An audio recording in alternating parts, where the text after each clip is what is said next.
পূর্বাচল সড়কের উভয় পাশে অবৈধভাবে স্থাপন করা বিলবোর্ড উচ্ছেদ করেছেন রাজুক।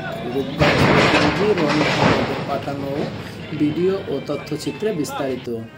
বুধবার বেলা 11টার দিকে পূর্বাচল ৩০০ ফিট সড়কের বালু ব্রিজ এলাকায় থেকে নির্বাহী ম্যাজিস্ট্রেটের সীতাব্রত কর্মকারের নেতৃত্বে এই অভিযান শুরু হয়।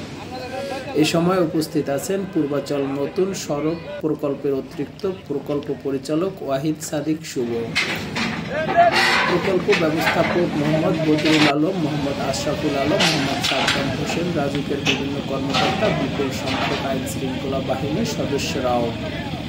পূর্বাচল নতুন শহর প্রকল্পে অতিরিক্ত প্রকল্প পরিচালনা ওয়াহিদ সাদিক শুভ জানান, রাজধানীর কুড়িশ্বর রোড থেকে কাঞ্চন সেতু পর্যন্ত সড়কের ১৩ কিলোমিটারের মধ্যে ৬.৫ কিলোমিটার সড়ক রাজধানীর উন্নয়ন কর্তৃপক্ষ রাজুকের নির্মাণাধীন পূর্বাচল নতুন শহরের মধ্যে পড়েছে।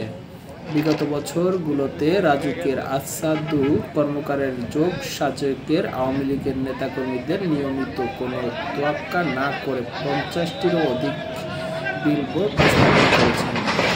বিগত বছরগুলোতে ঝড়ের মৌসুমে বিভিন্ন স্থানে সড়কের উপর বিলবোর্ড ভেঙে দুর্ঘটনার ঘটনা ঘটেছে। এমনকি সরকার হারাচ্ছে বিপুল পরিমাণে রাজস্ব। তাদের এই অভিযান আগামীকাল চলবে।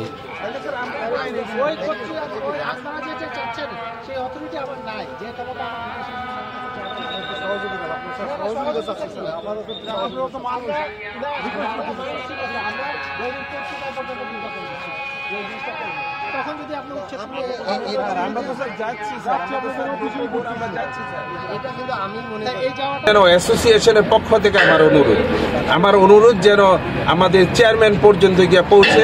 আমি চেয়ারম্যানকে হাত জোর করে আমি অনুরোধ করব যেন আমাদের প্রতি সহায় হন, আমাদেরকে যেন পারমিশনের ব্যবস্থা করে আমরা যারা খেটে খাওয়া মানুষ আমরা যেন খেটে খেতে পারি, এই বলে আমার বক্তব্য শেষ করছি। আমরা সেই সহযোগিতা আমরা রাজুকের পক্ষ থেকে এর আগে অব্যাহত ছিল, এখনো অব্যাহত থাকবে। আপনার এখানে অরিড হওয়ার কোনো কারণ নাই, আমরা সবাই এই দেশেরই সন্তান। হ্যাঁ, আমরা এখানে তো আমরা মনে হয় যে আর আপনার উপস্থিতির জন্য আপনি যদি আরো একটু আগে তাহলে হয়তো আমাকে আমি আপনার আরো বেশি সহযোগিতা করতে পারতাম। তো আপনার যে আমাদেরকে সহযোগিতা করেছেন এ পর্যন্ত, এর জন্য আমি সকলকে কৃতজ্ঞতা জানাচ্ছি, ধন্যবাদ জানাচ্ছি বলে আজকে এখানে শেষ করি। মতো আমাদের ৫২টার মতো এরকম বিলবোর্ড বাইরের উপর ছিল এবং কোনোটারই অনুমোদন ছিল না। তো আমাদের কাছে নির্দেশ হচ্ছে অনুমোদনবিহীন সবগুলো অপসারণ করতে হবে। তো সেই জন্য আমরা এই অভিযান করছি।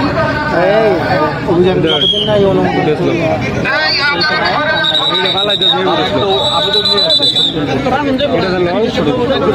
এটা আইনগত বিষয়, আমাদের আইন শাখা দেখবে। আমাদের কাছে যে আদেশ আসবে সেই আদেশই